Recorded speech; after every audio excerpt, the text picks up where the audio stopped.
Hey folks, welcome to the channel, Rockin' the Country. I'm Don. I'm sporting my Canada gear today. The hat that Terry Wood sent me. I got the mug here, the coffee thing that Terry sent me a while back. And Terry made a gift to the channel for me to do this song today. So Terry, thank you for all these gifts yet again. And the gift for me to do Terry Clark's song, Now That I Found You. And Terry's up in Canada, in Alberta, Calgary, Canada. And Terry made a gift for me to do this song in honor of his and his wife Sue's 47th wedding anniversary. Recently, right? I don't think it's today. I think it already happened, but recently. So congratulations on 47. It's no surprise to me that you're married 47 years, Terry, because the man that you are, the kindness that you manifest consistently, the thoughtfulness and all that, I have no doubt that you give that to your wife. I have no doubt that she has shaped you in ways that enable you or allow or encourage that, and she doesn't try to change you. So it's an honor for me to do this one for the two of you. So Mr. and Mrs. Wood, Terry Clark's Now That I Found You. I don't know this song, I don't think. Here we go. And Terry's so good. She's Canadian, right? Is she a Canuck, Terry?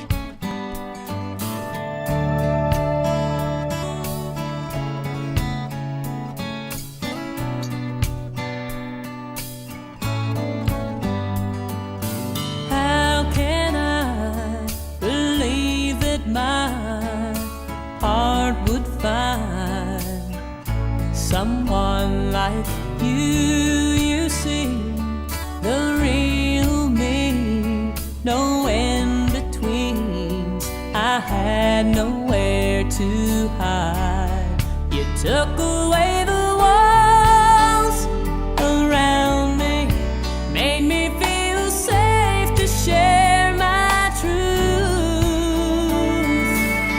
I see the heavens open, a heart that once was broken is holding nothing back.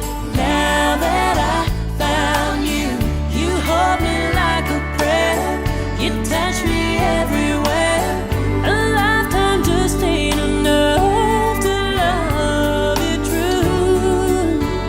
That's awesome. Now that I found you, and now that I kept you too. Now that I found you. The challenge isn't getting somebody or meeting somebody. The challenge is keeping them and them keeping you. That's the challenge. And you clearly did that, Terry and Mrs. Terry. We're meant to be. Our chemistry will last forever. And through the years, we'll see some tears. We'll conquer fears. Together we will grow. Looking in your eyes, they tell me I no longer have to feel alone. I see the heavens open, a heart that once was broken is holding nothing back. Now that I found you, you hold me like a prayer. You touch me everywhere. A lifetime just ain't enough to love you true.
believing in someone.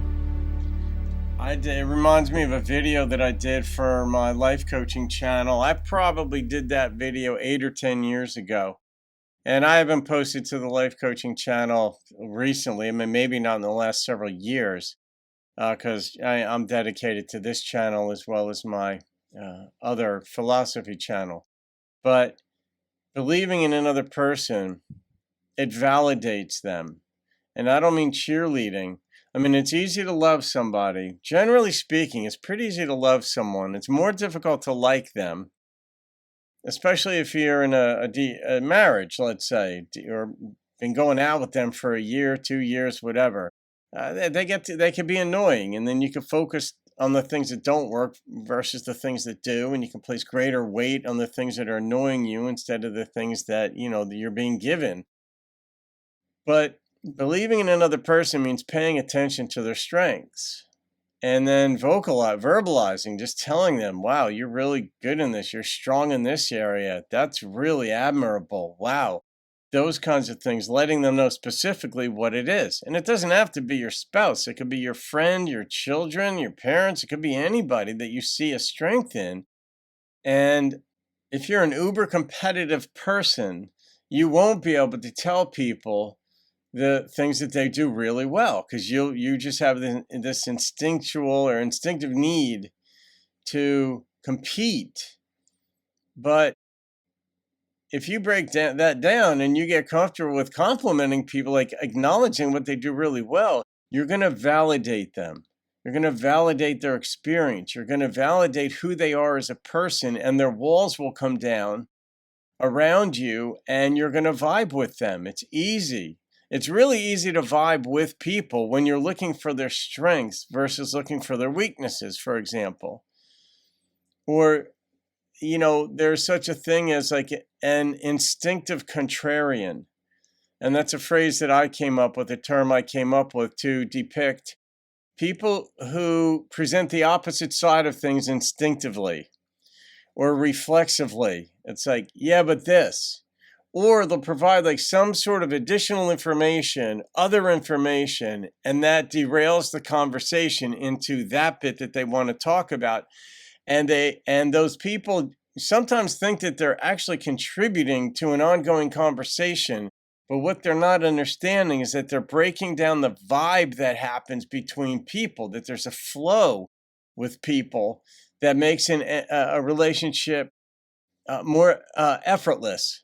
And so, and I know because I used to do that decades ago, especially when I was younger, I used to think I had to provide all this additional knowledge and, oh, you want to become a pilot? Oh, well, you got to think about these things about, here's what you really need to know about that before you make your decision, all these negative things.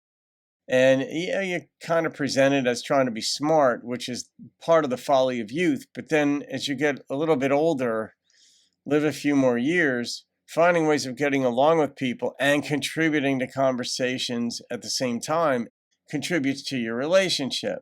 So within the context of the song, she brought up the notion of you believe in me, you see me as I am. And those are essential because you're validating another person. Instead of ripping into the person for what they are, look for their strengths. But most people have more strengths than they do weaknesses. Now, some people are just mean-spirited. And that alone doesn't matter what their strengths are. If they're mean-spirited, that is, deal breaker for me. For most people, mean-spiritedness. But kindness, or just most people, they really do have strengths. And when you're comfortable telling that other person, especially the person that you're with, your husband, your wife, it just makes it go just so much better. So Terri, right? Mr. and Mrs. Wood, that's for you. I'm not rating that song. That's in honor of your 47th anniversary, which is a beautiful, beautiful thing.